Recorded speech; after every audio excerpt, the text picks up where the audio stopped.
राज्यात ठिकठिकाणी दारूबंदीसाठी वेगवेगळ्या युक्त्या लढवल्या जातात, पण याला नेहमीच यश येतं असं नाही।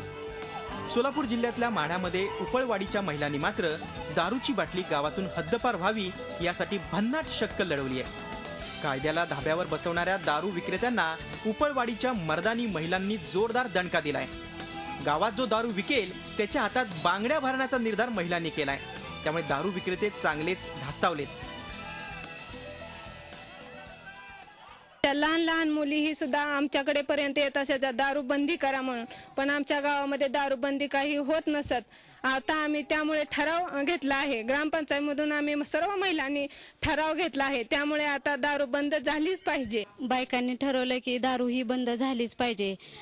दारू नाही बंद झाली तर आम्ही जे दारू विकणार आहे त्यांना बांगड्या घालून त्यांची दिंड काढण्यात येणार आहे, म्हणून असं बायका आम्हाला सांगतात। 4-5 दुकाने आहेत, त्यांना बांगड्या भरून दिंडी काढीन आणि खरंच दिंडी काढणार।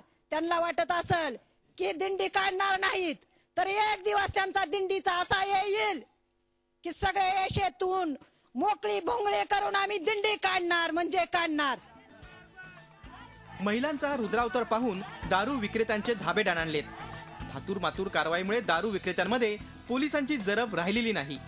उपळवाडीच्या महिलांचं हे धाडसी पाऊल कौतुकास्पद असलं तरी पोलिसांची निष्क्रियताच त्यामुळे वेशीवर टांगली गेली आहे।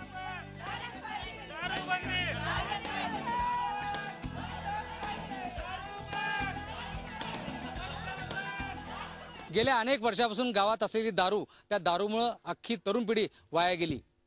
अखेर महिलांनीच पदर खोचला, ग्रामपंचायत ताब्यात घेतली आणि गावातील दारू बंदी केली।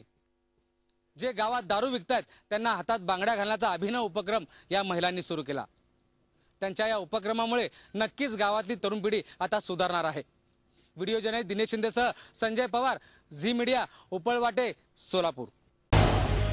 झी 24 तास रहा एक पाऊल पुढे।